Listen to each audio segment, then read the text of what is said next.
जय हिंद साथियों, आप सभी का स्वागत करता हूं आप सभी के अपने चैनल टारगेट सिलेक्शन में। साथियों, आज मैं एक ऐसी क्लास का आगाज कर रहा हूं जहां से बिहार पुलिस कांस्टेबल की परीक्षा में सवाल गारंटी के साथ साथियों फंसेंगे। ये 100 नंबर का पूरा मॉडल पेपर है, यानी कि इस क्लास में 100 सवाल होंगे। कैसे? जैसे आपके बिहार पुलिस कांस्टेबल में 16 जुलाई के पेपर में सवाल पूछे जाएंगे, बिल्कुल वही पैटर्न है, उसी टाइप के साथियों सवाल है। तो अपनी 16 जुलाई की परीक्षा से पहले पहले साथियों इन सभी सवालों को देख लीजिए, क्योंकि गारंटी के साथ साथियों सवाल आपको यहां से देखने को मिलेंगे। तो सबसे पहले हिंदी के 10 सवाल होंगे, उसके बाद धीरे धीरे हर एक सब्जेक्ट को हम लोग देखेंगे, जैसे बिहार जीके हो गया, विज्ञान हो गया, जीके हो गया, करंट अफेयर हो गया, इंग्लिश हो गया और साथियों मैथ, सब कुछ देखेंगे। पूरे साथियों मॉडल पेपर का हल है ये। पहला सवाल आपकी स्क्रीन पर है, कह रहे कि मैंने घर जाना था, इस वाक्य में अशुद्ध अंश क्या है? तो यहां पर मैंने थोड़ी ना होना चाहिए था, क्या होना चाहिए था साथियों? मुझे घर जाना है, ये होना चाहिए था। तो दिक्कत कहां पर? मैंने में, यानी कि मैंने ऑप्शन नंबर ए में, तो आंसर आपका ए होगा। उसके बाद देखिए, जो कठिनाई से मिलता है उसको क्या कहा जाता है? उसको दुर्गम तो नहीं कहेंगे, उसको दुर्लभ कहा जाएगा। ये आपको याद रखना है। आपसे अगर पूछा जाए कि जो कठिनाई से मिलता है तो उसको दुर्लभ कहा जाता है, ये बात आपको याद रखना है। अगला सवाल देखिए, आपसे पूछा जा रहा है कि अनिल का मतलब क्या होता है, अनल का मतलब क्या होता है? तो इनका मतलब क्या होता है मैं आपको बता देता हूं। देखिए, अनिल का मतलब होता है साथियों हवा, और अनल की अगर बात करें, अनल का मतलब साथियों क्या होता है? आग। तो एक ऐसा ऑप्शन ढूंढिए जिसमें हवा और आग लिखा हो।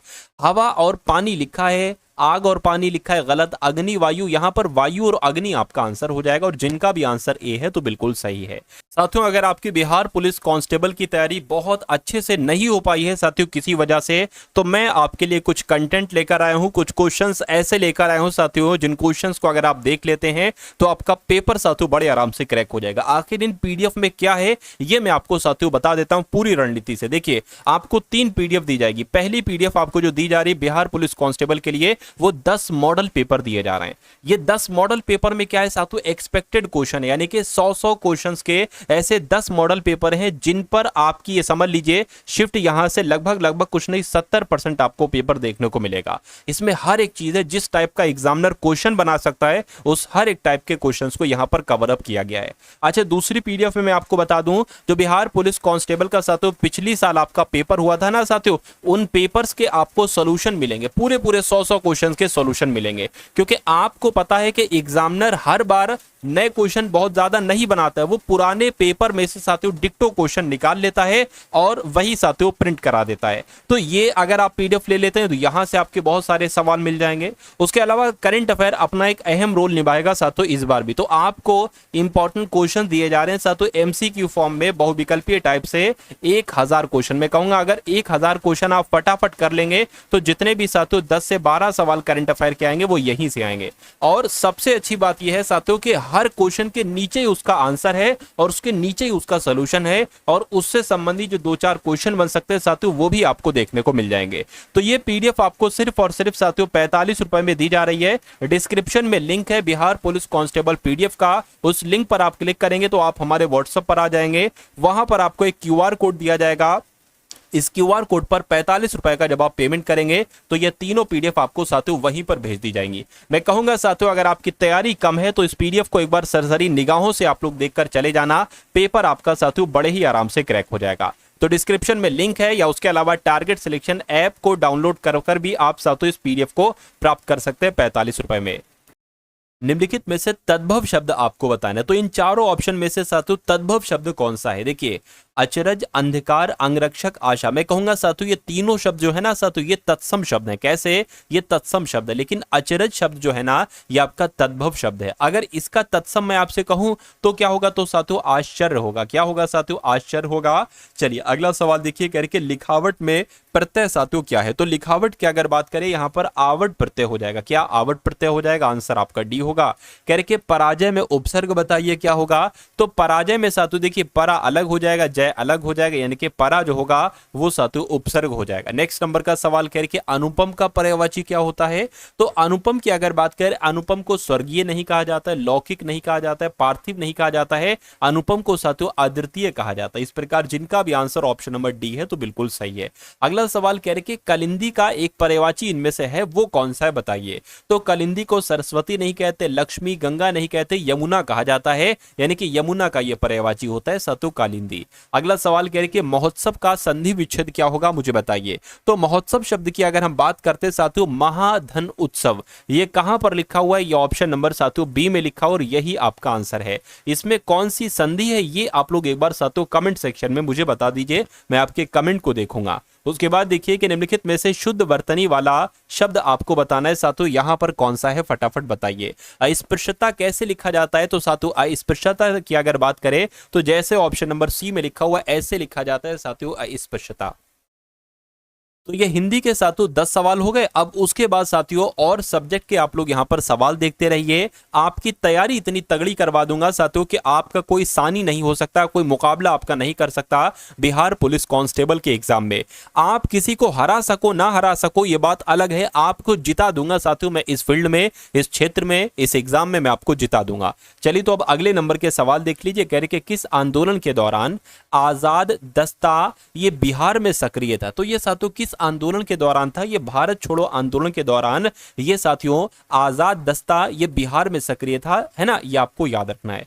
उसके बाद देखिए कह रहे डॉक्टर राजेंद्र प्रसाद को 9 अगस्त 1942 को गिरफ्तार करके किस जेल में भेज दिया गया था। तो किस जेल में भेज गया था साथियों, बांकीपुर जेल में भेज दिया गया था, ये भी आपको याद रखना है। आंसर आपको ऑप्शन नंबर डी होगा। अगला देखिए कह रहे कि हो मुंडा विद्रोह, क्या हो मुंडा विद्रोह ये कब हुआ था। तो ये साथियों 1620 के दौरान तो नहीं हुआ था, 1820 1821 के दौरान हुआ था। कौन सा विद्रोह, हो मुंडा विद्रोह, ये आपके एग्जाम में सवाल पूछा जाता है।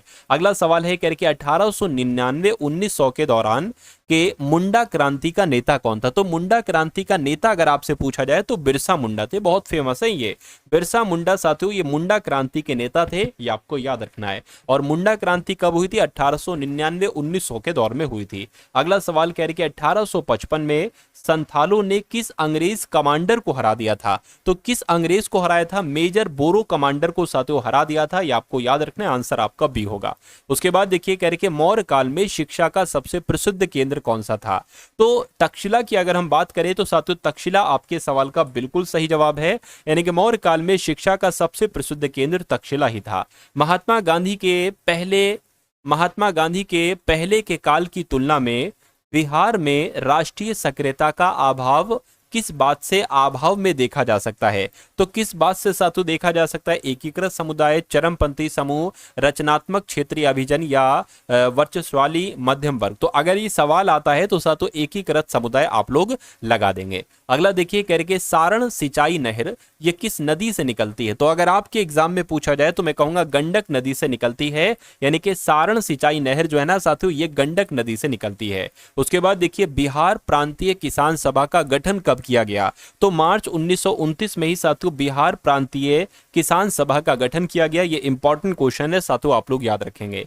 उसके बाद देखिए कह रहे कि 1942 में महात्मा गांधी जी और उनके साथियों में पकड़े जाने के कारण बिहार में दंगे भड़क उठे, जिससे रेल सेवा पूरी तरह से ठप हो गई। सबसे अधिक प्रभावित कौन सा जिला उस समय हुआ था। तो किस जिले की बात चल रही है साथियों, मुंगेर, पटना, गया, शाहबाद। मैं कहूंगा मुंगेर की यहां पर बात चल रही है, मुंगेर आपका राइट आंसर। एक बार सवाल को और पढ़ेंगे आप लोग और जवाब एक बार और पढ़ेंगे ताकि आपके मनोमस्तिष्क में बहुत अच्छे तरीके से साथियों ये चीजें स्टोर हो जाए, है ना। चलिए साथियों अगर आपने अभी तक इस वीडियो को लाइक नहीं किया है तो इस वीडियो को लाइक कर दीजिए, और अगर आप साथियों टारगेट सिलेक्शन चैनल पर आप हमारे नए हैं तो आप इस चैनल को साथियों आप लोग सब्सक्राइब कर लीजिए, है ना। आप लोग सब्सक्राइब कर लीजिए साथियों इस चैनल को, क्योंकि बिहार पुलिस कांस्टेबल में जितने भी अभी दिन बचे हैं ये समझ लीजिए इस चैनल से अगर आप लगे रहे तो मेरा मानना है जितना कंटेंट मैं आपको दे दूंगा उतना कंटेंट अगर आप साथियों पढ़ लेंगे तो आपका ये पेपर क्रैक हो जाएगा। भले लिस्ट में नीचे आपका नाम आए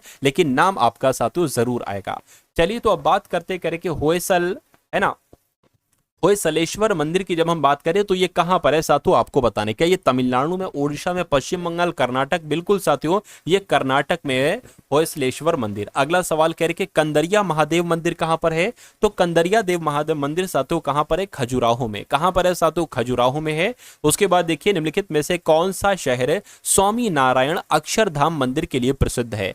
तो कौन सा है, एक तरीके से शहर की बात करें तो साथियों नई दिल्ली में है, ये भी आपको याद रखना है अक्षरधाम मंदिर। उसके बाद देखिए म्यांमार की राजधानी आपसे पूछी जा रही है, तो म्यांमार की राजधानी साथियों न्यायपिडो है। क्या है, न्यायपिडो, ये म्यांमार की राजधानी है, ये आपको याद रखना है। चलिए कोई दिक्कत नहीं। अगला सवाल देखिए, आयरलैंड की राजधानी मुझे बता दीजिए। तो आयरलैंड की अगर बात करें तो आयरलैंड की राजधानी साथियों डबलिन है। हर एक टॉपिक से सवाल लिए हैं, स्टैटिक जीके के हर एक टॉपिक से सवाल लिए हैं, क्योंकि आपके एग्जाम में स्टैटिक जीके से भी संबंधित सवाल पूछे जाते हैं। कहने कि कनाडा की राजधानी क्या है, तो मैं कहूंगा कनाडा की राजधानी ओटावा है, आंसर आपका डी होगा। अगला देखिए, न्यूजीलैंड की राजधानी कहां है, तो न्यूजीलैंड की राजधानी साथियों आपसे पूछी जा रही, फटाफट मुझे बताइए। तो आप लोग याद रखेंगे न्यूजीलैंड की राजधानी साथियों वेलिंगटन है। क्या है, वेलिंगटन है, वेलिंगटन जिनका भी आंसर है तो बिल्कुल सही है। अगला सवाल कह रहे कि इनमें से कौन सा पक्षी भोजन चुराने के लिए अन्य पक्षियों की आवाज निकालता है। तो इस सवाल जवाब की अगर बात करें, सवाल बहुत शानदार है। एक पक्षी होता है साथियों ड्रोंगो, क्या ड्रोंगो इस पक्षी का नाम है, और पक्षी भोजन चुराने के लिए अन्य पक्षियों की आवाज निकालता है। अगला सवाल देखिए, आप लोग कह रहे कि गोडावड़ को राजस्थान का राज्य पक्षी कब घोषित किया गया था, बताइए। तो कब घोषित किया गया था, 1981 में घोषित किया गया था, ये आपको याद रखना है। और अगला सवाल देखिए, आप लोग निम्नलिखित में से कौन महाराष्ट्र राज्य का वृक्ष है। तो महाराष्ट्र का राज्य वृक्ष आपसे पूछा जा रहा है, मैं कहूंगा आम आपके सवाल का बिल्कुल सही जवाब हो जाएगा। अगला सवाल कह रहे कि शिव थापा किस खेल से संबंधित है, फुटबॉल, मुक्केबाजी, जिम्नास्टिक या तैराकी। तो मुक्केबाजी साथियों आपका जवाब हो जाएगा, क्योंकि शिव थापा की अगर बात करें तो मुक्केबाजी खेल से ही संबंधित हैं, मुक्केबाजी खेलते हैं। चलिए, स्वतंत्र भारत की टीम के प्रथम टेस्ट क्रिकेट कप्तान कौन थे, क्या इनका नाम था साथियों, बताइए। तो इनका नाम लाला अमरनाथ था। क्या नाम था इनका, लाला अमरनाथ इनका नाम था, और ये स्वतंत्र भारत की टीम के पहले टेस्ट क्रिकेट के कप्तान थे। उसके बाद देखिए, कह रहे कि क्रिकेट में इनमें से कौन सी फील्डिंग पोजीशन बल्लेबाज के पीछे होती है। तो किसकी बात चल रही है साथियों, पहली स्लिप, ये आपके सवाल का बिल्कुल सही जवाब हो जाएगा। अगला सवाल देखिए, कह रहे कि हड़प्पा वासियों को वर्तमान राजस्थान से कौन सी धातु प्राप्त हुई थी। तो पता साथियों क्या मिला था, कॉपर मिली थी इनको, क्या कॉपर मिली थी, यानी कि हड़प्पा वासियों को वर्तमान राजस्थान से कॉपर प्राप्त हुई थी। उसके बाद देखिए, सिंधु घाटी सभ्यता का बंदरगाह शहर इनमें से कौन सा है। तो कौन सा है साथियों, लोथल है। तो बिल्कुल लोथल है, लोथल आपके सवाल का बिल्कुल सही जवाब हो जाएगा। और अगला सवाल है, करके किस काल में पत्थर के औजार सबसे पहले पाए गए थे। तो पुरा पाषाण काल की अगर हम बात करते हैं तो पुरा पाषाण काल में ही साथियों पत्थर के औजार सबसे पहले पाए गए थे, आंसर आपका जाएगा बी के साथ। कह रहे कि रॉबर्ट ब्रूसफुट ये कौन थे। तो रॉबर्ट ब्रूसफुट ये भूगर्भ वैज्ञानिक थे, बिल्कुल साथियों ये भूगर्भ वैज्ञानिक ही थे, आंसर आपका जाएगा ए के साथ। अगला देखिए, कह रहे कि इतिहास के आरंभिक काल को इनमें से किस नाम से जाना जाता है, क्या कहा जाता है साथियों, बताइए। साथियों यहाँ पर मैं आपको बता देना चाहता हूँ कि सभी के सभी क्वेश्चन साथियों टॉप लेवल के एकदम लिए हैं, जो एक्सपेक्टेड साथियों आपके बिहार पुलिस कांस्टेबल में सवाल आ सकते हैं, उन सभी सवालों की एक श्रृंखला बना के साथियों मैंने पेश की है। क्योंकि इस पीपीटी को बनाने में, उन सभी सवालों को साथियों इकट्ठा करने में मेहनत लगती है, बिल्कुल मेहनत लगती है। तो इस मेहनत को अगर आप साथियों पसंद कर रहे हैं तो एक लाइक का बटन आप लोग दबा देंगे, है ना, उसको दबा दीजिए, और चैनल पर नए हैं तो सब्सक्राइब कर दीजिए, है ना। चलिए, तो इस सवाल की अगर बात करें, कह रहे कि इतिहास के आरंभिक काल को पता क्या कहा जाता है, पुरा पाषाण काल कहा जाता है, ये आपका बिल्कुल सही जवाब है। अगला देखिए, आपकी स्क्रीन पर आपसे कहा जा रहा है कि विश्व प्रसिद्ध पर्यटन स्थल सांची का स्तूप, है ना, इसकी अगर साथियों बात करते हैं हम लोग तो आपका जवाब यहाँ पर क्या होगा। तो विश्व प्रसिद्ध पर्यटन स्थल सांची का प्राचीन नाम क्या था, तो काकड़म था। क्या था साथियों, काकड़म था। काकीनाड बोट भी इसको साथियों कहा जाता था। उसके बाद देखिए, कह रहे कि अशोक राम विहार निम्नलिखित में से किस स्थान पर स्थित है। तो कहां पर, मैं कहूंगा वैशाली में स्थित है, आंसर आपका ए होगा। अगला सवाल, नंद वंश के संस्थापक कौन थे। तो नंद वंश के संस्थापक कौन थे साथियों, महापद्म नंद ही साथियों नंद वंश के संस्थापक थे, ये आपको मालूम होना चाहिए। अगला सवाल आपकी स्क्रीन पर, कहें कि मुद्रा राक्षस नाटक किसने लिखा था। तो मुद्रा राक्षस नाटक की अगर हम बात करें साथियों, विशाख दत्त के द्वारा लिखा गया था। विशाख दत्त आपके सवाल का बिल्कुल सही और सटीक जवाब हो जाएगा। उसके बाद देखिए, कह रहे कि निम्नलिखित में से किसकी रचना कालिदास द्वारा की गई। तो कालिदास द्वारा साथियों किसकी रचना की गई, कुमार संभवम की रचना की गई थी, यह भी आपको याद रखना है, राइट आंसर आपका ए होगा। अगला देखिए, कह रहे कि आदि ग्रंथ किस समुदाय का धार्मिक ग्रंथ है। तो अगर बात करते हैं साथियों आदि ग्रंथ जो है ना, ये किस समुदाय का धार्मिक ग्रंथ है, तो मैं कहूंगा साथियों ये सिखों का धार्मिक ग्रंथ है। सिख आपके सवाल का बिल्कुल सही जवाब है। अगला सवाल देखिए, कह रहे कि मुगल सम्राट औरंगजेब ने आलमगीर शीर्षक अपनाया था, या अकबर ने अपनाया था, या शाहजहां ने अपनाया था, या जहांगीर ने अपनाया था। तो इस सवाल का जवाब अगर आपका है ऑप्शन नंबर ए के साथ, तो बिल्कुल सही हो जाएगा। उसके बाद देखिए, कह रहे कि शिवाजी के, है ना, महाराजा शिवाजी के राजनीतिक गुरु एवं संरक्षक कौन थे, मुझे बताइए। तो कौन थे साथियों, आपको ये मालूम होना चाहिए, दादाजी कोंडदेव ही महाराजा शिवाजी के राजनीतिक गुरु थे और संरक्षक भी थे। आंसर आपका सी के साथ जाएगा। उसके बाद देखिए कह रहे भारतीय गणराज्य की पहली जनगणना कब शुरू की गई थी। तो कब शुरू की गई थी साथियों, ये 10 फरवरी 1951 को शुरू की गई थी। बिल्कुल, भारतीय गणराज्य की पहली जनगणना 10 फरवरी 1951 को ही शुरू की गई थी। नेक्स्ट नंबर का सवाल कह रहे कि भारत के लिए संविधान की रचना के लिए संविधान सभा का विचार सबसे पहले किसने प्रस्तुत किया था। तो किसने प्रस्तुत किया था साथियों, स्वराज पार्टी ने प्रस्तुत किया था। यह आपका जो होगा वो बिल्कुल सही जवाब हो जाएगा। उसके बाद देखिए कह रहे कि स्वतंत्रता के पूर्व के दिनों में प्रारंभ में किसने संविधान निर्मात्री सभा का विचार प्रस्तुत किया। तो किसने किया साथियों, डॉक्टर सच्चिदानंद सिन्हा ने, मुखर्जी ने, है ना, या एम.एन. रॉय ने, है ना, एम.एन. रॉय ने साथियों, या बी.एन. रॉय ने। तो बी.एन. रॉय साथियों आपके सवाल का जो आंसर होगा वो बिल्कुल सही हो जाएगा। चलिए अगला सवाल देखिए कह रहे भारतीय संविधान में 22 भाषाओं को राजभाषा का दर्जा किस अनुसूची के अंतर्गत प्रदान किया गया है। तो मैं कहूंगा 8वीं अनुसूची के अंतर्गत प्रदान किया गया है। 8वीं अनुसूची में आपका आंसर हो जाएगा, यानी कि 22 भाषाओं को जो राजभाषा का दर्जा दिया गया है ये 8वीं अनुसूची के अंतर्गत इनको प्रदान किया गया। अगला देखिए, संविधान संशोधन अधिनियम द्वारा भारतीय संविधान में नवीं अनुसूची को जोड़ा गया। तो किस संविधान संशोधन के तहत साथियों, मैं कहूंगा पहले संविधान संशोधन के तहत ही भारतीय संविधान में नवीं अनुसूची को जोड़ा गया। और पहला संविधान संशोधन ये कब हुआ, ये आपको कुल मिला के बताना है। कमेंट सेक्शन में एक बार आप लोग बताइए।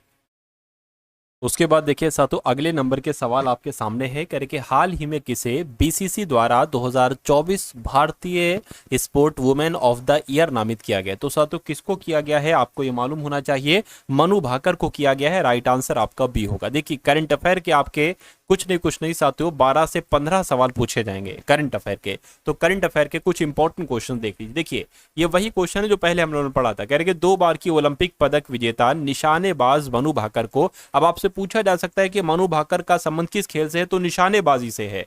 तो मनु भाकर को यूनाइटेड किंगडम के ब्रिटिश ब्रॉडकास्टिंग कॉरपोरेशन द्वारा 2024 भारतीय स्पोर्टमैन ऑफ द ईयर नामित किया गया। 2020 में मनु भाकर ने बीबीसी का emerging athlete of the year का पुरस्कार जीता था। आपको ये 2024 वाला याद रखना है।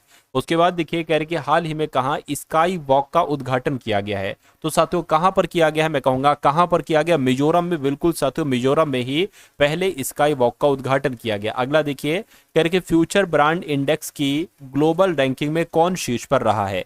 तो कौन साथियों शीर्ष पर रहा है, सैमसंग शीर्ष पर रहा है। बिल्कुल सही, फ्यूचर ब्रांड इंडेक्स की ग्लोबल रैंकिंग में सैमसंग ही शीर्ष पर रहा है। अगले नंबर का सवाल आपकी स्क्रीन पर है, कह रहे कि भारत और किस देश ने नए समझौते के साथ विज्ञान एवं प्रौद्योगिकी संबंधों को सुदृढ़ किया है। तो अगर बात करें साथियों भारत और किस देश ने, मैं कहूंगा भारत और नेपाल देश ने नए समझौते के साथ विज्ञान और प्रौद्योगिकी संबंधों को सुदृढ़ किया है। उसके बाद देखिए करके गूगल ने भारत में अपना सबसे बड़ा ऑफिस कैंपस अनंत ये कहाँ खोला है। मुंबई में खोला है, बेंगलुरु में खोला है, नई दिल्ली में खोला है। साथियों बेंगलुरु में खोला है, ये भी आपको याद रखना है। अगला देखिए कह रहे कहाँ पहली बार अखिल भारतीय ट्रांसजेंडर सम्मेलन का आयोजन हुआ है। तो कहाँ पर हुआ है साथियों, राजस्थान के अजमेर में हुआ है। कहाँ पर साथियों, राजस्थान के अजमेर में हुआ है। ये बात भी आपको यहाँ पर याद रखना है। चलिए उसके बाद देखिए कह रहे अच्छा यहाँ पर है अजमेर में पहली बार अखिल भारतीय किन्नर महासम्मेलन का आयोजन किया गया है, जो एक ऐतिहासिक 10 दिवसीय सम्मेलन है ना। अगला सवाल कह रहे कि एक्सपायर हो चुकी दवाओं के वैज्ञानिक निपटान में शीर्ष पर रहा है। तो कौन सा राज्य शीर्ष पर रहा है, केरल राज्य शीर्ष पर रहा है एक्सपायर हो चुकी दवाओं के वैज्ञानिक निपटान में। उसके बाद देखिए कह रहे कि केंद्रीय मंत्री सर्बानंद सोनोवाल इन्होंने अंतरदेशीय जलमार्ग टर्मिनल का उद्घाटन जो किया है वो साथियों कहाँ किया है, कौन सी नदी पर किया है। आपसे पूछा जा रहा है गंगा नदी पर, यमुना, ब्रह्मपुत्र। तो ब्रह्मपुत्र नदी पर किया है साथियों, ये भी आपको मालूम होना चाहिए। अगला सवाल आपकी स्क्रीन पर है, इसको देख लीजिए। कहने के हाल ही में केंद्रीय बंदरगाह, जहाज रानी और जलमार्ग मंत्री ने असम के जोगीघोपा में ब्रह्मपुत्र नदी पर एक अंतरदेशीय जलमार्ग टर्मिनल का उद्घाटन किया है। यह टर्मिनल क्षेत्र में कनेक्टिविटी को बदलने और भूटान और बांग्लादेश के साथ हमारे त्रिपक्षीय व्यापार को बढ़ावा देने के लिए तैयार है। इस टर्मिनल की आधारशिला फरवरी 2021 में रखी गई थी। उसके बाद देखिए साथियों किस राज्य में गुटखा और पान मसाला पर पूर्ण प्रतिबंध लागू कर दिया गया। ये जो जितने भी सवाल आप देख रहे हैं ये सारे के सारे 2025 के इंपॉर्टेंट क्वेश्चंस हैं, है ना। 2025 के इंपॉर्टेंट क्वेश्चन है साथियों, ये आप सर्च करके भी इसको देख सकते हैं। चलिए तो साथियों झारखंड यहाँ पर आपका जवाब हो जाएगा, यानी कि झारखंड राज्य में गुटखा और पान मसाला पर पूरी तरीके से प्रतिबंध लागू किया गया। अगला सवाल कह रहे कि जारी आईसीसी बल्लेबाजी रैंकिंग में कौन शीर्ष पर रहे हैं। तो कौन रहे साथियों, शुभमन गिल जो है ना ये शीर्ष पर रहे हैं आईसीसी बल्लेबाजी रैंकिंग में। उसके बाद देखिए कह रहे कि किस राज्य की विधानसभा भारत की पहली विधानसभा होगी जो अनुवादक की सुविधा से लैस होगी। तो उत्तर प्रदेश आपके सवाल का सही जवाब हो जाएगा। उसके बाद देखिए कह रहे कि किसे दिल्ली का नया मुख्यमंत्री घोषित किया गया है। तो रेखा गुप्ता को साथियों दिल्ली का नया मुख्यमंत्री घोषित किया गया है। अगला देखिए किसने व्यवसायों के लिए एआई संचालित प्लेटफॉर्म नगेट लॉन्च किया है। तो नगेट साथियों किसने लॉन्च किया है, जोमैटो ने साथियों नगेट लॉन्च किया है। ये भी आपके एग्जाम में सवाल पूछा जा सकता है। यानी कि जोमैटो ने नगेट पेश किया जो एक एआई संचालित नो कोड ग्राहक सहायता प्लेटफॉर्म है जिसे व्यवसायों को आसानी से संचालन बढ़ाने में सहायता करने के लिए डिजाइन किया गया है। अगला सवाल कह रही है भारत के पहले ओपन एयर और आर्ट वॉल संग्रहालय का उद्घाटन कहां पर किया गया है। तो नई दिल्ली में किया गया है, बिल्कुल साथियों नई दिल्ली में किया गया है। भारत के पहले ओपन एयर आर्ट वॉल संग्रहालय का उद्घाटन 18 फरवरी 2000, ठीक है लिखा होना चाहिए भाई, अच्छा 18 फरवरी 2014 को नई दिल्ली के मौसम भवन में किया गया। केंद्रीय विज्ञान और प्रौद्योगिकी और पृथ्वी विज्ञान राज्य डॉक्टर मंत्री डॉक्टर जितेंद्र सिंह ने भारत मौसम विज्ञान विभाग की 115 साल की यात्रा को चिन्हित करने के लिए संग्रहालय का उद्घाटन किया। चलिए खैर कोई, वैसे आपको ये चीजें ध्यान नहीं रखना है ना। ये जो मेन क्वेश्चन है साथियों मेन क्वेश्चन ही आप लोग याद रखेंगे। इसका मुझे कंफ्यूजन लग रहा है साथियों, यहाँ पर 2025 है 24 या 14 है, खैर कोई दिक्कत नहीं। उसके बाद देखिए अगला सवाल कह रही है किस केंद्रीय मंत्री ने अपशिष्ट पुनर्चक्रण और जलवायु परिवर्तन 2025 का सम्मेलन का उद्घाटन किया है। तो भूपेंद्र यादव जी ने साथियों इस सम्मेलन का उद्घाटन किया है। अगला देखिए वायु के तापमान में परिवर्तन से ध्वनि का निम्नलिखित में से कौन सा गुण प्रभावित होता है। तो कौन सा गुण प्रभावित होता है साथियों, तरंग दैर्घ्य इसकी प्रभावित होती है। आंसर आपका सी होगा, सी नहीं बल्कि ए होगा। यानी कि किसी वस्तु की आगे पीछे या पीछे आगे की गति को क्या कहा जाता है। तो इसको साथियों कंपन कहा जाता है। क्या, जब वस्तु आगे पीछे हो रही होती है या पीछे आगे हो रही तो इसको कंपन ही तो कहा जाएगा। एक सितार में किस प्रकार की ध्वनि तरंगे उत्पन्न होती हैं। तो साथियों किस प्रकार की ध्वनि तरंगे, मैं कहूंगा अप्रगामी, है ना, अप्रगामी और अनुप्रस्थ तरंगे उत्पन्न होती हैं। ये आपको याद रखना, इंपॉर्टेंट क्वेश्चन है ये। सूर्य का प्रकाश पृथ्वी पर किस प्रक्रिया से पहुंचता है। तो किस प्रक्रिया से साथियों पहुंचता है, मैं कहूंगा विकिरण प्रक्रिया से पहुंचता है। सही जवाब आपका ऑप्शन नंबर सी होगा। उसके बाद देखिए ट्रैफिक सिग्नल में लाल प्रकाश का उपयोग होता है, क्यों होता है। रक्त का रंग लाल होता है, नहीं। जानवर लाल रंग पहचान पाते, नहीं। लाल रंग में न्यूनतम विक्षेपण होता है, बिल्कुल सही साथियों। ये रीजन होता है कि इसलिए ट्रैफिक सिग्नल में लाल प्रकाश का इस्तेमाल किया जाता है। उसके बाद देखिए साथियों किस तत्व में सबसे कम विद्युत ऋणात्मक होती है। तो साथियों ऋणात्मकता होती है किस तत्व में, आपसे पूछा जा रहा है, ये आपको फटाफट बताना है। तो अगर फ्रांसियम की बात करें तो फ्रांसियम आपके सवाल का बिल्कुल सही जवाब हो जाएगा। इनमें से फ्रांसियम तत्व में सबसे कम विद्युत ऋणात्मकता होती है। अगला सवाल देखिए राष्ट्रीय रासायनिक प्रयोगशाला ये कहाँ पर स्थित है। तो कहाँ पर स्थित है, आपको ये याद रखना है कि पुणे में स्थित है राष्ट्रीय रासायनिक प्रयोगशाला। अगले नंबर का सवाल कह रहे कि न्यूट्रॉन की साथियों खोज किसके द्वारा की गई थी। तो किसके द्वारा की गई थी, अगर आपका जवाब चैडविक है तो आपका जवाब बिल्कुल सही, क्योंकि न्यूट्रॉन की खोज जो की थी वो चैडविक साहब ने ही की थी। यानी कि एटम बम का आविष्कार किसने किया था साथियों बताइए। तो रॉबर्ट जे ओपनहीमर, आइंस्टीन, एडिसन या रदरफोर्ड। मैं कहूंगा रॉबर्ट जे ओपनहीमर के द्वारा ही साथियों एटम बम की खोज की गई थी। सही जवाब आपका जाएगा ए के साथ। नेक्स्ट नंबर का सवाल है साथियों भी 5-6 क्वेश्चन के बाद आप लोग मैथ के क्वेश्चन देखेंगे, क्योंकि साथियों अगर आप वाकई में सिलेक्शन लेना चाहते हैं तो मैथ के सेक्शन में 10 में से 10 के 10 सवाल आपको बिल्कुल सही करना होंगे। इसमें एक सिंगल सवाल भी आपका कट नहीं होना चाहिए। तो मैं आपको ऐसी तैयारी साथियों करवा रहा हूं कि 10/10 आपके बिल्कुल सही सवाल हो जाएं। तो पूरे 10 सवाल मैं आपको करवाऊंगा, इनको सीखिएगा, इनको करने की कोशिश कीजिएगा आप लोग। देखिए कहने के रोज़ेशिया एक आम बीमारी है जो मानव के शरीर के किस भाग को प्रभावित करती है। तो ये साथियों पता, ये त्वचा को प्रभावित करती है, रोज़ेशिया नामक ये बीमारी है। उसके बाद देखिए कह रहे कि निम्नलिखित में से कौन से विटामिन की कमी से रतौंधी रोग होता है जो मानव में पूर्ण दृष्टिहीनता का कारण बनता है। तो किसकी विटामिन की बात चल रही है? विटामिन ए की कमी से रतौंधी नामक रोग हो जाता है जो मानव में पूर्ण दृष्टिहीनता का कारण बन सकता है। नेक्स्ट नंबर का सवाल कह रहे कि किस विटामिन की कमी के कारण इंसानों में रक्त अल्पता रोग यानी कि एनीमिया नामक रोग हो जाता है। तो विटामिन B12 की वजह से सातों एनीमिया नामक रोग हो जाता है, ये बात आप लोग याद रखेंगे। और अगला सवाल देखिए, आपसे पूछा जा रहा है कि फसल की किस्म होती है जिसका नाम होता है रास 3785। क्या रास 3785 निम्नलिखित में से किस फसल की एक किस्म का है? तो मैं कहूंगा गेहूं की ये सातों एक फसल है ना। गेहूं की फसल की एक किस्म होती है राज 3785। उसके बाद देखिए कह रहे के भदावरी भैंस का उत्पत्ति स्थान कहाँ है? तो ये उत्तर प्रदेश में सातों उत्पत्ति स्थान है भदावरी भैंस का। आंसर आपका जाएगा डी के साथ। अगला देखिए, गोवंशीय पशु में सर्वोत्तम द्रिकाजी नस्ल कौन सी है? तो कौन सी है सातों? कांकरेज है। कौन सी है? कांकरेज आपके सवाल का बिल्कुल राइट आंसर हो जाएगा। अब यहां पर अगर बात करें सातों मैथ के क्वेश्चंस आपके शुरू हैं, तो इन 10 के 10 मैथ के सवालों को भी साथियों आप लोग अच्छे तरीके से देखिए। अब यहां पर आपसे कहा जा रहा है कि क्या कहा जा रहा है साथियों, वर्ष में कितने वर्ष में 1600 की राशि चक्रवृद्धि ब्याज की 15 वार्षिक दर से।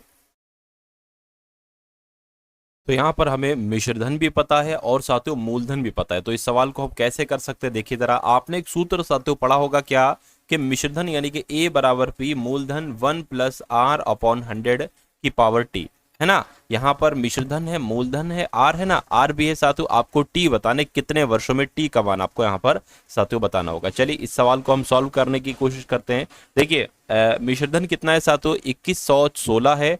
तो 2116 सातों मिश्रधन हो जाएगा। मूलधन कितना है सातों, 1600 है ना। और 1 प्लस R कितना है यहाँ पर 15% बताया गया है, अपॉन 100 हो जाएगा बटे टी तो हमें ज्ञात करना है। अब इसको कैलकुलेट कीजिए, देखिए 5 तियां 15 और 5 दूना 10, 0 आ जाएगा। अब ये 2116 बटे 1600 यहाँ पर आ जाएगा, है ना। इतनी बात क्लियर हो गई। और उसके बाद साथियों क्या आपका आ जाएगा, 20 से कम 20, 20 और 3 23 बटे 20 आ जाएगा। 23 बटे यहाँ पर 20 आ गया और पावर क्या लग गई साथियों, T लग गई।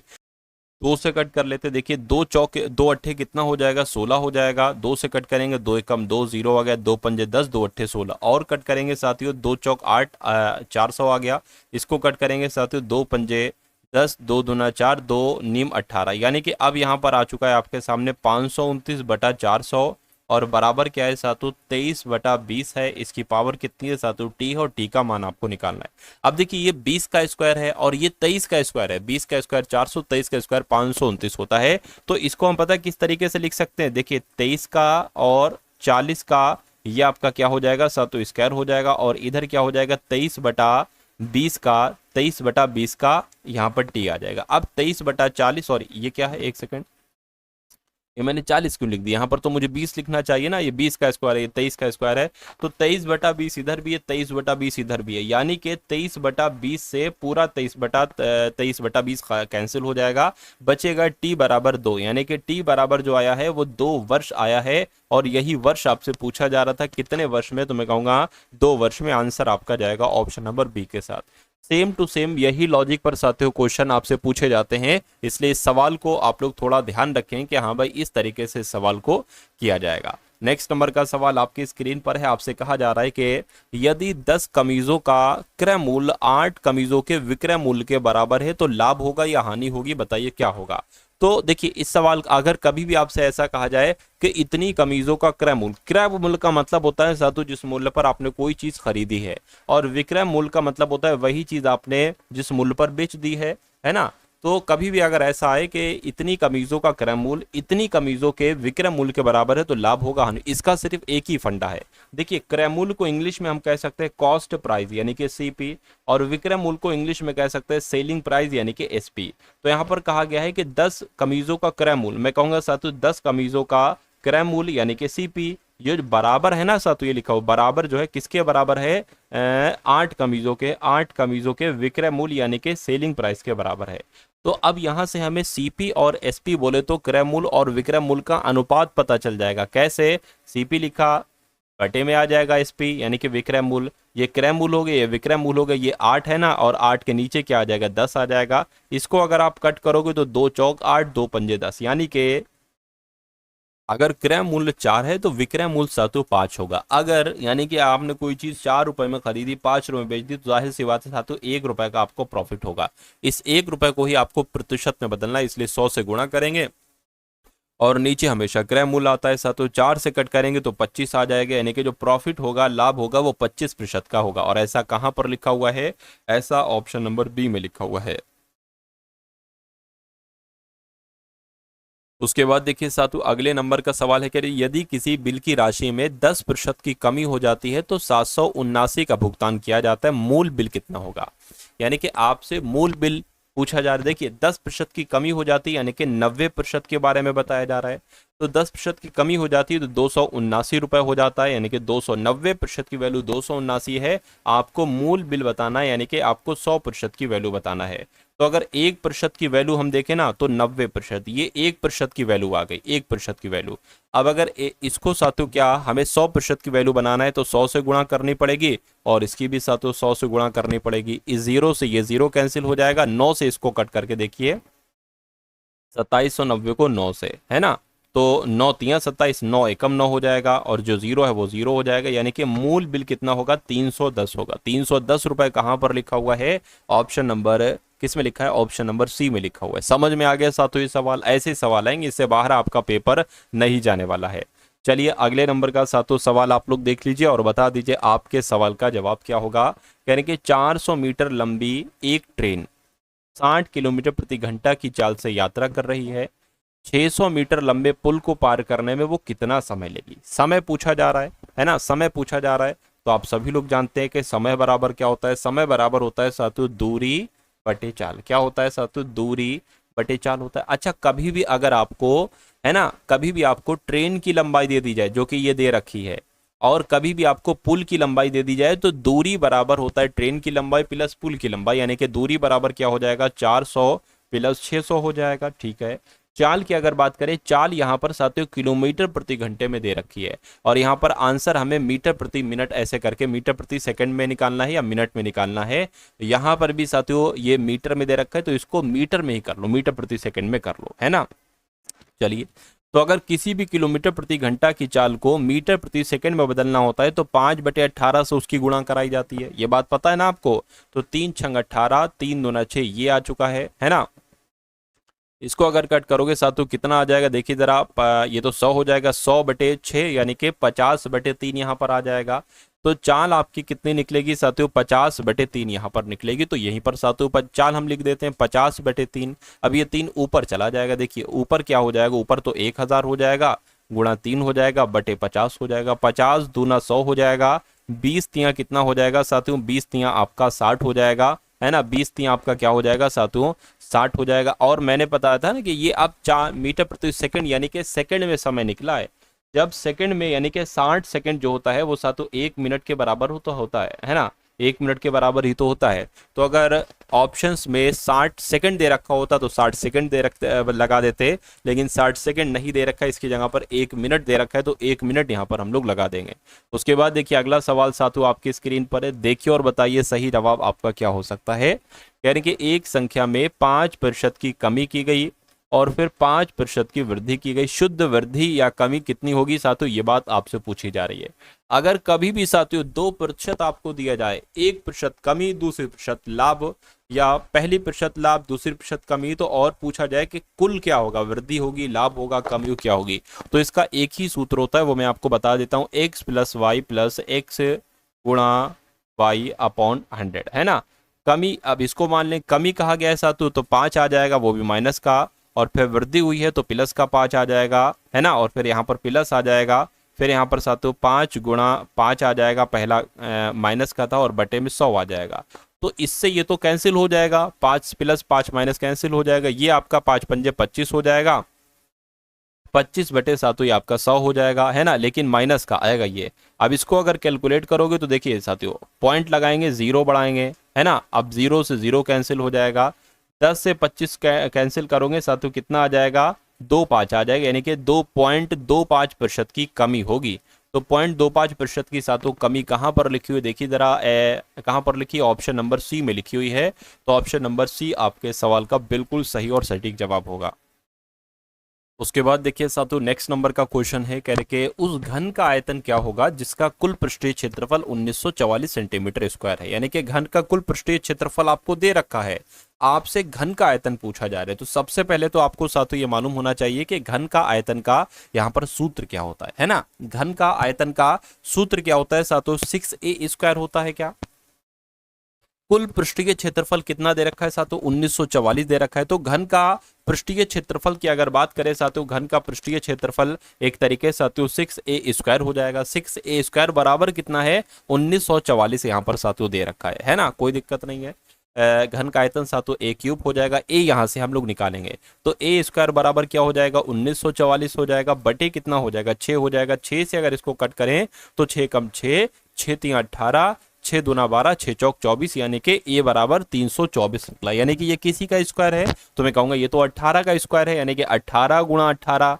तो कुल मिला के a का मान कितना निकल आएगा, 18 निकल आएगा। घन का आयतन कितना होता है, a क्यूब होता है, यानी कि आपको a 18 गुणा 18 गुणा 18 साथियों यहाँ पर करना होगा, है ना।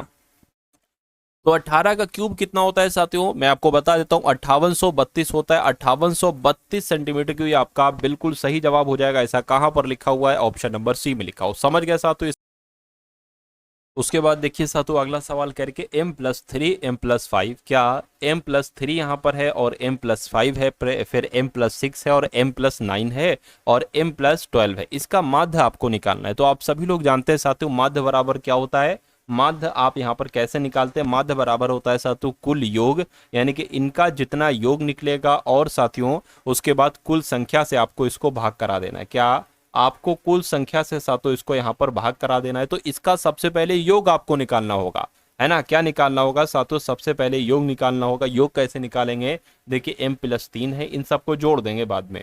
m+5 है ना, m+6 है और m+9 है और m+12 है। अब इसको क्या करना पड़ेगा, जोड़ दीजिए साथियों। देखिए प्लस लगा दिया, प्लस लगा दिया, प्लस लगा दिया, प्लस लगा दिया, और बटे में कितनी संख्या है ये, 1 2 3 4 5, 5 संख्या है तो 5 आ जाएगा। अब देखिए कितनी बार साथियों यहाँ पर m आया है, 1 2 3 4 5, 5 m आया है, यानी कि 5 है ना। और कितने नंबर्स आए हैं, एक तरीके से अगर बात करें यहाँ पर 5m हो गए, और 5 और 3 8, 8 और 6 14, 14 और 24 यानी कि 23, 23 और 35 यहाँ पर आ जाएगा। ठीक है, 35 यहाँ पर आ गया। अब देखिए अब बटे में यहाँ पर क्या आ जाएगा, 5 आ जाएगा। एक काम करिए, अगर यहाँ से 5 कॉमन ले ली तो 5 से 5 कैंसिल हो जाएगा। 5 कॉमन ले, 5 कॉमन लिया, अंदर क्या बचा, 5 एकम 5, यानी कि सिर्फ m बचा और 5 सत्ते 35। इस 5 से ये 5 कैंसिल हो जाएगा। तो मैं कहूंगा साथियों माध्य हमारे सामने कितना आया है, m+7 आया है। क्या m+7 कहीं ऑप्शन में है, बिल्कुल ऑप्शन में है, ऑप्शन नंबर ए वाले में है। तो इस प्रकार जिनका आंसर है ऑप्शन नंबर ए के साथ तो बिल्कुल करेक्ट हो जाएगा। नेक्स्ट नंबर का क्वेश्चन आपकी स्क्रीन पर है, इस क्वेश्चन को देखिए साथियों और बताइए सही जवाब आपका क्या हो सकता है। ये सवाल कहने को बहुत लंबा है ना, लेकिन है कुछ नहीं साथियों। इस सवाल में कह शारीरिक शिक्षा के एक शिक्षक को 96 बल्लों और 180 गेंदों को कुछ खिलाड़ियों के बीच इस प्रकार वितरित करना है।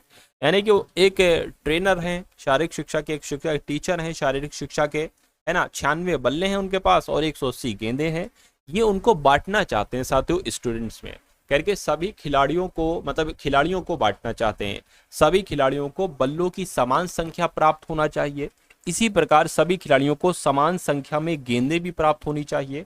उपहार प्राप्त करने वाले खिलाड़ियों की अधिकतम संख्या कितनी। कभी भी अगर आपको दो चीजें दे दी जाए, दो नंबर दे दी जाए और कहा जाए कि इनको बराबर बराबर मात्रा में स्टूडेंट्स के बीच बांटना है, यानी कि 96 और 180, उन दोनों संख्याओं का आपको HCF ज्ञात करना होगा। क्या HCF साथियों यहाँ पर आपको ज्ञात करना होगा। तो HCF ज्ञात कर लीजिए, 96 लिख लिया, 180 लिख लिया, 2 से अगर कट करें तो 2 चौक 8, 2 अट्ठे 16 हो जाएगा, 90 आ जाएगा। फिर से 2 से कट करे, 2 दूना 4, 2 चौक 8, 45 आ जाएगा। 3 से कट करे साथियों, 3 से 21, 3 अट्ठे 24 और 3 3 एकम 3, 3 पंजे 15। अब देखिए ये 2 से कटेगा, ये 3 से कटेगा, तो यहीं पर स्टॉप कर देंगे। 3 दूना 6, 6 दूना 12, यानी कि HCF साथियों कितना निकला, 12 निकला। मैं कहूंगा 12 ही आपका जवाब हो जाएगा। देखिए ऑप्शन नंबर ए में, यानी कि उपहार प्राप्त करने वाले खिलाड़ियों की अधिकतम संख्या 12 है। आंसर आपका जाएगा ऑप्शन नंबर ए के साथ। चलिए भाई, उसके बाद देखिए साथियों एक सवाल और देख लीजिए, फिर इंग्लिश के 10 क्वेश्चंस हम लोग यहाँ पर देखेंगे। कह रहे कि एक टैंक में ए और बी दो इनलेट हैं जो इसे क्रमशः 15 घंटे और 20 घंटे में भर सकते हैं। एक आउटलेट सी को पूरे टैंक को 12 घंटे में खाली कर सकता है। अच्छा, एक यदि टैंक खाली हो और ए बी सी को एक साथ खोल दिया जाए तो टैंक कितने समय भर जाएगा? सवाल साथियों आपकी समझ में आ गया? अगर समझ में आ गया साथियों सवाल तो बहुत अच्छी बात है। यानी कि कहने का मतलब साथियों ये है कि ए जो है ना किसी टैंक को 15 घंटे में भरता है, ये लिखा हो 15 घंटे देखिए, और बी जो है ना उसको 20 घंटे में भरता है। बी की अगर बात करें उसको 20 घंटे में भरता है, लेकिन एक पाइप सी है जो उसको भर नहीं रहा है बल्कि खाली कर रहा है, ये 12 घंटे में साथियों उसको खाली कर देता है। माइनस लगा लेते हैं इसको कि खाली कर रहा है। यानी कि अब हमें एक ऐसा नंबर लेना होगा जो कि इन तीनों नंबर से कट सके, तो वो कौन सा नंबर होगा बताइए, है ना? 120 हो जाएगा वो नंबर, है ना? 120 हो जाएगा। 15 अट्ठे 120, 20 छंग 120 और 12 धाम 120 हो जाएगा। अब ये साथियों क्या है, ये मैं आपको बता देता हूं। ये है उस टैंक में टोटल पानी। ये क्या है साथियों? ये है टोटल पानी। टैंक में कितना पानी आता है? 120 लीटर पानी आता है। और ए एक घंटे में, है ना, ए एक घंटे में 8 लीटर पानी भरता है, बी एक घंटे में 6 लीटर पानी भरता है और सी एक घंटे में 10 लीटर पानी खाली कर देता है। मान लीजिए तीनों को एक साथ खोला जाए तो एक घंटे में पानी तो भर रहा है कितना? 8 6 14 लीटर, लेकिन 10 खाली कर ले रहा है। यानी कि मैं कह सकता हूं कि एक घंटे में, है ना, कितना? 14 भरा जा रहा है, 10 खाली हो जा रहा है, तो साथों एक घंटे में 4 लीटर पानी ही तो भरा जा रहा है ना? एक घंटे में 4 लीटर पानी भरा जा रहा है। तो कुल मिला के अगर बात करें पानी भरना हमें कितना है साथियों? पानी भरना है हमें 120। तो ये 120 कैसे बनेगा? किससे इसकी गुणा कराई जाए? देखिए जरा, 30 से गुणा कराई जाए, यानी कि 4 की 30 से गुणा कराओगे तो 120 हो जाएगा। तो मैं कहूंगा साथियों इसकी भी, घंटे की भी 30 से गुणा कराएंगे, यानी कि 30 घंटे में कितना पानी भर जाएगा? 120 लीटर पानी भर जाएगा। तो 30 घंटे कहां पर लिखा हुआ है? ऑप्शन नंबर ए में लिखा हुआ है। सवाल बहुत शानदार था, समझ में आया आपकी? अगर समझ में आया तो साथियों लाजवाब बात है। अब इंग्लिश के क्वेश्चंस देख लेंगे साथियों, कुछ क्वेश्चंस देख लीजिए इंग्लिश के भी आप लोग। कहेंगे select the incorrectly spelled word. कौन से वर्ड की स्पेलिंग आपको साथियों गलत लग रही है बताइए। डिलीशियस, प्रोग्रेस सही है, प्रेजेंट सही, अप्रूव सही है, इसकी स्पेलिंग साथियों गलत है। डिलीशियस की स्पेलिंग तो होती है साथियों DELICIOUS, डिलीशियस, ठीक है ना? उसके बाद देखिए नेक्स्ट क्वेश्चन है, कहने के हम्बल का आपको साथियों एंटोनिम्स बताना है। हम्बल का एंटोनिम्स यहां पर आखिर क्या हो सकता है? मॉडेस्ट होगा, बोरिंग होगा, फेयर होगा, एरोगेंट होगा। साथियों एरोगेंट हो जाएगा, एरोगेंट आपका राइट आंसर। अगला सवाल देखिए, कहने के एट द, अच्छा यहाँ पर अंडरलाइन वर्ड है ना, most appropriate option that can substitute the underline word in the given sentence. At the time I was driving near Delhi I perfectly felt the need to stretch my legs. तो यहाँ पर perfectly आना चाहिए, मैं कहूँगा नहीं, यहाँ पर सडनली आना चाहिए। सडनली आपका राइट आंसर होगा इस क्वेश्चन का। उसके बाद देखिए कह रहे कि one who disbelieve the existence of God, तो उसको साथियों क्या कहा जाएगा? उसको तो एथिस्ट ही कहा जाएगा। एथिस्ट आपके इस क्वेश्चन का बिल्कुल सही जवाब है। अगला देखिए, अपोज का आपको एंटोनिम्स बताना है। अब क्या अपोज की अगर बात करें साथियों, अपोज की अगर कहते नहीं अपोजिट, यानी कि वो मेरे विरोध में है, तो वो मेरे साथियों फैसले के साथ है, मेरे पक्ष में है, तो उसको फेवर कहा जाएगा। अपोज का एंटोनिम्स फेवर हो जाएगा। उसके बाद देखिए साथियों, यानी कि select the most appropriate synonym of the irregular. Irregular का साथियों, है ना, सिनोनिम्स आपसे पूछा जा रहा है इर्रेगुलर का, तो अनइवन हो जाएगा। अनइवन इसका सिनोनिम हो जाएगा। उसके बाद देखिए अगला क्वेश्चन है, कह the huge vase look out of size with the surrounding, या शेप या डिजाइन या साथियों प्लेस, बताइए। तो यहां पर साथियों प्लेस आ जाएगा, यानी कि the huge wedge looks out of place with the surrounding. Next question देखिए आप लोग, कह रहे the old man has earn the renown of settling disputes peacefully, या रेपुटेशन या रेसिस्टेंस या साथियों रिस्टोरेशन। तो यहाँ पर कौन सा वर्ड आएगा? मैं कहूँगा रेपुटेशन यहाँ पर वर्ड आ जाएगा और यही आपका राइट आंसर हो जाएगा। अगला क्वेश्चन देखिए साथियों, और लास्ट क्वेश्चन आपकी स्क्रीन पर है, कह रहे कि one who supervisors in an examination hall, तो उसको साथियों क्या कहा जाता है? ये कुल मिला के आपसे पूछा जा रहा है, बताइए। तो ये क्वेश्चन साथियों मैं आपको होमवर्क के लिए दे देता हूं, आपको इसका जवाब आंसर में बताना है, कमेंट सेक्शन में साथियों बताना है कि इसका आंसर हो सकता है। तो ये क्लास आपको साथियों कैसी लगी, एक बार इस वीडियो को लाइक कीजिएगा, चैनल पर अगर नए हैं तो चैनल को साथियों सब्सक्राइब कर दीजिएगा, टारगेट सिलेक्शन नाम के चैनल को, है ना। और उसके अलावा साथियों मैं आपको बता दूं, डिस्क्रिप्शन में मैंने एक प्लेलिस्ट दी है, उस प्लेलिस्ट में साथियों सभी वीडियोस बिहार पुलिस कांस्टेबल की है, यानी कि एक क्लिक में आपके सामने 1 बाय 1 करके सारी वीडियोस ओपन होने लगेंगी। तो उन सभी वीडियोस को देख लीजिएगा। अपने एग्जाम में जाने से पहले पहले आपकी तैयारी इतनी अच्छी हो जाएगी, इतनी अच्छी हो जाएगी कि पेपर आपका साथियों क्रैक हो जाएगा, है ना। और जिस पीडीएफ के बारे में साथियों मैंने आपको बताया था, वो सिर्फ और सिर्फ 45 रुपए की पीडीएफ आपको दी जा रही है। 3 से 4 पीडीएफ आपको साथियों उसमें दी जाएंगी। मेरा मानना है उतना अगर आप पढ़ लेते हैं तो तकरीबन 70% पेपर आपका साथियों फंसने की पूरी उम्मीद है, क्योंकि हर एक चीज को कंप्लीट किया गया है साथियों वहां पर। तो उस पीडीएफ को ले लीजिएगा, डिस्क्रिप्शन में उसका लिंक है, वहां से जाकर आप लोग ले सकते हैं। आप लोग टारगेट सिलेक्शन ऐप से भी उस पीडीएफ को परचेज कर सकते हैं। तो डिस्क्रिप्शन में ग्रुप का लिंक है, उसको ज्वाइन कीजिएगा, वीडियो को लाइक कीजिएगा, जय हिंद का कमेंट करिएगा और कमेंट में आंसर भी बताइएगा इस क्वेश्चन का। तो मिलते हैं हम सभी लोग आने वाली वीडियो में। जय हिंद साथियों।